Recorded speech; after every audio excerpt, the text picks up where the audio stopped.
आज तक मैंने ऐसे शेर नहीं देखे जो ढेंचू ढेंचू करते हुए दहाड़ते हों, लेकिन आज वो दृश्य मेरी आंखों के सामने था। शेरों के गले से शेर की दहाड़ नहीं, गधे की ढेंचू निकल रही थी और बड़ी सतर्कता और सावधानी से अपनी दहाड़ को ढेंचू में बदल कर उनको बोलना पड़ रहा था, और जिसकी वजह से एक अजीब सी ध्वनि निकल रही थी, बिल्कुल वैसे ही जैसे कोई वीर रस का कवि मंच पर बैठे हुए ना अपने बैठे हुए गले से ओजपूर्ण कविता का गायन कर रहा हो। तो बड़ी अजीब सी आवाज़ आती है, वैसी ही आवाज़ निकल रही थी और ऐसा लग रहा था जैसे इन शेरों का बहुत अपमान किया गया हो और बड़े कष्ट में हो वो एकदम। एक शेर तो रो रहा था उसमें से। अब चूंकि एक तरफ गधों की मंडली थी और एक तरफ शेरों की मंडली थी और सभा लगी हुई थी, बीच में तिवारी जी बैठे हुए थे और तिवारी जी को फैसला लेना था। बात क्या हुई कि शेरों और गधों का एक प्रकार से एक तिवारी जी ने अपना एक फार्म हाउस बनाया हुआ था, उसमें उन्होंने सभी जानवरों को पाला हुआ था। शेर, चीता, हाथी, घोड़े, यहाँ तक कि बिच्छू और सांप, गोजर, मकड़ी, छिपकली, जितने प्रकार के जानवर आप सोच सकते हैं उनके इस जंगल में वो सारे जानवर रहते थे। केवल उड़ने वाले पक्षी नहीं रहते थे, उनको उड़ने वाले परिंदों से बड़ी नफरत थी। कहते थे कि कई बार कि ये उड़ने वाले जो परिंदे होते हैं ये बड़े दगाबाज होते हैं, कभी इस डाल तो कभी उस डाल, कभी इस पेड़ कभी उस पेड़, ये बदलते रहते हैं। लेकिन ये जो ज़मीन पे चलने वाले जानवर होते हैं, पृथ्वी पे चलने वाले जो ये जानवर हैं, ये बड़े वफादार होते हैं। तो इन्होंने सभी जानवरों को कैद कर रखा था और एक समानता के अधिकार का प्रभाव करते हुए सभी को एक बराबर सा उन्होंने दर्जा दे रखा था कि यहाँ पे कोई ना शेर है ना कोई गधा है, सब एक बराबर है। तो इस प्रकार से वो अपने इस जंगल को संभालते थे। ये बड़ी विचित्र बात थी कि भाई कोई भी एक जानवर दूसरे जानवर की समानता कैसे कर सकता है, लेकिन वो इसी के पक्षधर थे और यही रूल उन्होंने लागू कर रखा था पूरे जंगल पे। हालांकि कई बार मैं भी ये सोचता था कि ये कहाँ तक सही होगा, क्योंकि मनुष्य के जो विचार हैं, उसका स्वभाव है, उसकी जो मनोभाव है, उनको उनकी महानता के अनुसार नहीं, उनकी उपयोगिता के अनुसार देखा जाना चाहिए। अब जैसे कोई गीत है कि बहारों फूल बरसाओ मेरा महबूब आया है, अब इस गीत को आप अगर किसी की अंत्येष्टि में और शव यात्रा में अगर गाएंगे तो जाहिर सी बात है जूते पड़ेंगे सर पे, भागना पड़ेगा। और अगर इसी गीत को आप किसी की शादी समारोह में या किसी पार्टी फंक्शन में गाएंगे तो आपको पुरस्कृत किया जाएगा, आपको सम्मानित भी किया जा सकता है। तो ये ज़रूरी नहीं कितना अच्छा संगीत है, कितना अच्छा गीत है, उसकी उपयोगिता क्या है, ये भी एक मुख्य मुद्दा होना चाहिए। लेकिन तिवारी जी के दिमाग में बात कुछ उल्टी थी। उन्होंने सारे जानवरों को अपने जंगल में इस कदर कैद किया हुआ था, और एक चिड़ियाघर होता है उसको वो एक अलग होता है कि मतलब वो अपने हर जानवर अपने हिसाब से, उसमें गैंडा पानी में रहता है, शेर अपना खुला सफारी, शेर जो होती है लायन सफारी उसमें रहता है, हिरन अपना जो है खेतों में रहता है, हरी भरी मैदान में रहता है। तो सबके हिसाब से पक्षियाँ अपने उसमें रहते हैं। तो लेकिन इनका जंगल विशेष प्रकार का था, वो समानता का जंगल था। तो हमें बड़ा इस पे कोफ्त भी होता था कि तिवारी जी ऐसा क्यों कर रहे हैं, अरे कोई कैसे एक समान कर सकता है किसी भी जानवर को। लेकिन अब वो तिवारी जी कहते थे नहीं, समानता मतलब समानता होती है, एक ही बराबर होना चाहिए। तो हुआ क्या, आज सुबह शेरों ने गधों को गधा गधा कह के चिढ़ा दिया। अब गधे बिदक गए इस बात पे। सारे गधे और गधों का जो सरदार था वो आ गया तिवारी जी के पास, बोलने लगा कि अगर आपने हम पूरे जंगल में सबको समानता का अधिकार दिया हुआ है तो शेरों की क्या हिम्मत है कि उन्होंने हमें गधा गधा कह के बोला। अब तिवारी जी को जो है गुस्सा आ गया, बुलाया शेरों को, इधर आओ। सारे शेरों को बुला के डांट लगाई। अब शेर भी बेचारे जो है एकदम डर गए कि ये तो फिर तिवारी जी भी डांटेंगे मारेंगे जो है।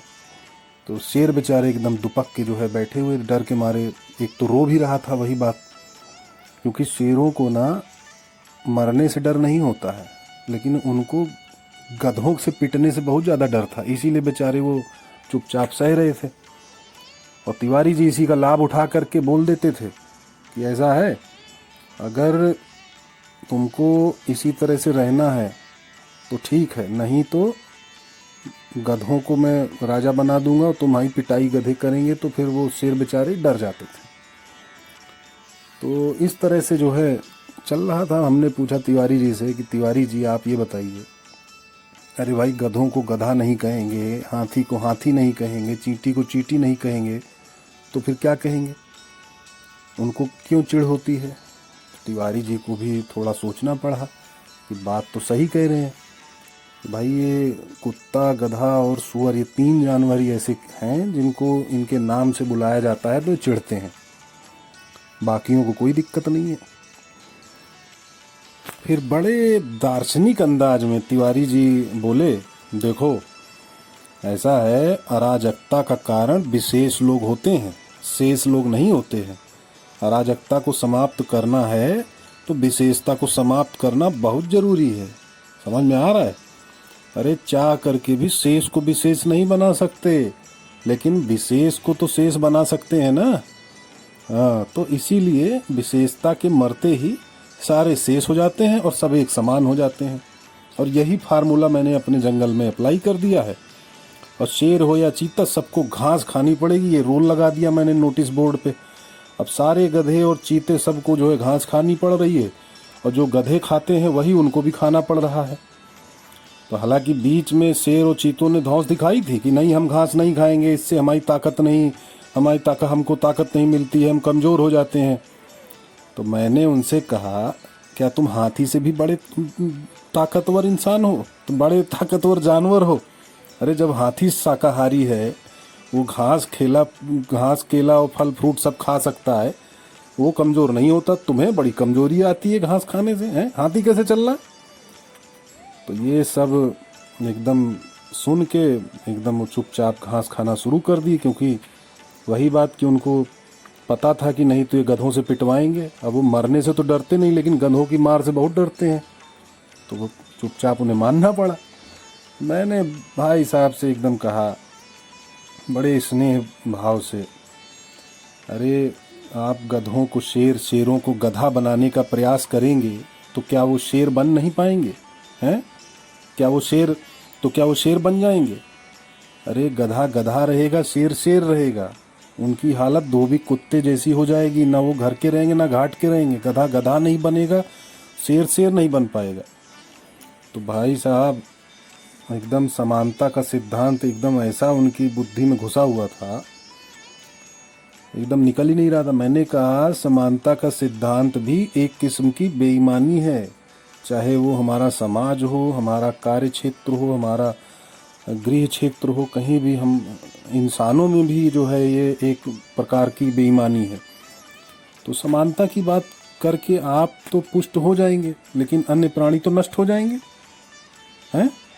तो अरे जब 2 शेर एक समान नहीं हो सकते तो एक शेर एक गधा कैसे समान हो सकता है? ये कहाँ तक तर्क संगत है, कहाँ की बुद्धिमत्ता है ये?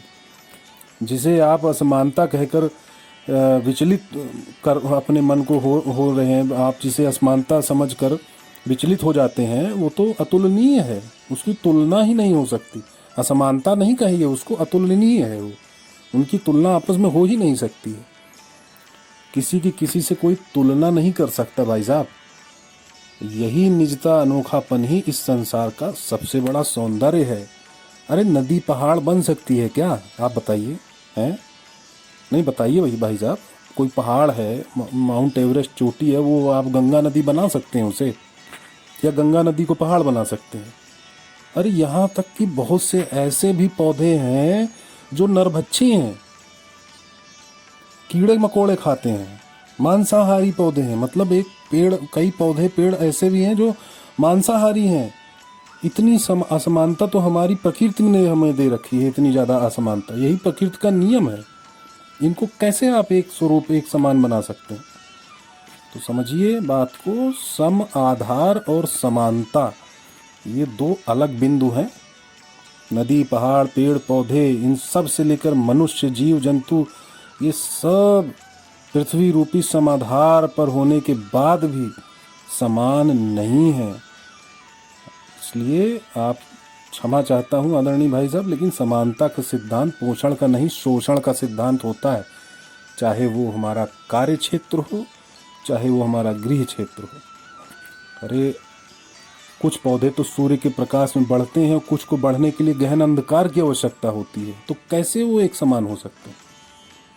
आनंद तो तब है ना कि जब आप अपने इस जंगल को, या जो भी आपने नाम दिया है इसको एक विशेषता, इसमें आप सभी प्राणियों की उनकी विशेषता ढूंढिए कि उसमें किस प्रकार की विशेषता है, और उसी के अनुसार उनको जीने की स्वतंत्रता दीजिए।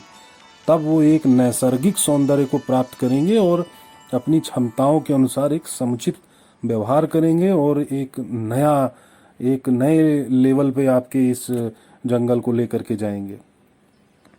लेकिन आपने ये जो स्वतंत्रता उनकी छीन कर समानता का अधिकार देने के लिए आपने ये जो कार्य किया है ना, ये कतई ठीक नहीं। यही सब जो है भाई साहब से बोला, जो भी समझ में आया, लेकिन उनको कितना समझ में आया ये तो समय बताएगा। खैर, भाई साहब चुपचाप अपने तेजस्वी नेत्रों से मुझे घूरे जा रहे थे, किंतु उनके द्वारा मुझे घूरा जाना मेरे लिए खतरा नहीं था, क्योंकि मैं इस सत्य को जानता था कि मैं विशिष्ट नहीं, अति साधारण व्यक्ति हूँ। धन्यवाद।